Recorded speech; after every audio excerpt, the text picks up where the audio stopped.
বন্ধুত্বের কথা বলতে যাই তাহলে আসলে এটা স্যাক্রিফাইস, এটা মন মানসিকতার ব্যাপার, এটা মানুষের মনের যে মিল সেখান থেকেই গড়ে ওঠে। তো সেভাবেই আমরা আমাদের বন্ধুত্বের যে বন্ধন সেটা এখন পর্যন্ত রেখেছি। আমরা এটা রাখার চেষ্টা করব যতদিন পর্যন্ত আমরা বেঁচে আছি, ততদিন পর্যন্তই। কারণ মানুষের সাথে যদি মানুষের বন্ধুত্ব না থাকে তাহলে আমরা টিকতে পারবো না, আমাদের মধ্যে সেই সহজবদ্ধতা গড়ে উঠবে না। বাড়িতে গেলাম দেখা পাইলাম না, তোর বাড়িতে গেলাম দেখা পাইলাম না,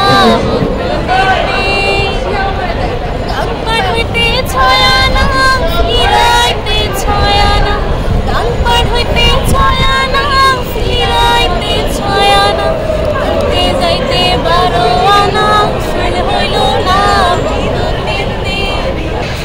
ঘুড়ি উৎসব আমাদের বাঙালির একটা ঐতিহ্য এবং আমরা আমাদের এই ঐতিহ্যটাকে আজকে আমরা আমাদের এই ফিল্ডে দেখতে পাচ্ছি। তো ঘুড়ি নিয়ে সবার একটা উৎসব, সবার মাঝে একটা নানান রঙের আনন্দ আমরা উপভোগ করছি এবং আমরা নিজেরাও এটা নিয়ে অনেক বেশি আনন্দিত। আমরা আসলে ঘুড়ি সবাই মিলে সম্মিলিত চেষ্টায় উড়ানোর চেষ্টা করছি।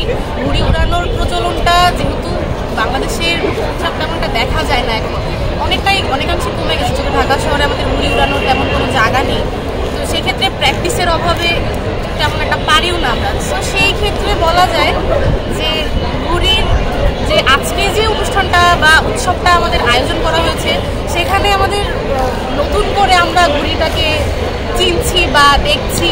আমরা চেষ্টা করছি যাতে আমরা এটা নিয়ে আরও ঘুড়ি নিয়ে আরও যাতে আমাদের সামনে আরও কাজ করতে পারি বা এই উৎসবটা ধরে রাখতে পারি। কেমন সারা পাচ্ছে? মোটামুটি যদি দেখা যায় যে ইউনিভার্সিটি সারাদিন ক্লাসের পর আমরা আসলে এখানে উপস্থিত হয়েছি সবাই। তো স্টুডেন্ট যারা আছে তারা একবার হলেও এখানে ঘুরতে আসছে বা দেখতে আসছেন কীভাবে প্রোগ্রামটা সাজানো হয়েছে, ঘুরে উড়াচ্ছেন সবাই। তো সবার মোটামুটি এখানে একটা ভালো আমরা সমাবেশ বা এরকম একটা কিছু দেখতে পাচ্ছি। বন্ধুত্বের কথা বলতে যাই তাহলে আসলে এটা স্যাক্রিফাইস, এটা মন মানসিকতার ব্যাপার, এটা মানুষের মনের যে মিল সেখান থেকেই গড়ে ওঠে। তো সেভাবেই আমরা আমাদের বন্ধুত্বের যে বন্ধন সেটা এখন পর্যন্ত রেখেছি। আমরা এটা রাখার চেষ্টা করব যতদিন পর্যন্ত আমরা বেঁচে আছি, ততদিন পর্যন্তই। কারণ মানুষের সাথে যদি মানুষের বন্ধুত্ব না থাকে তাহলে আমরা টিকতে পারবো না, আমাদের মধ্যে সেই সহজবদ্ধতা গড়ে উঠবে না। বাড়িতে গেলাম দেখা পাইলাম না,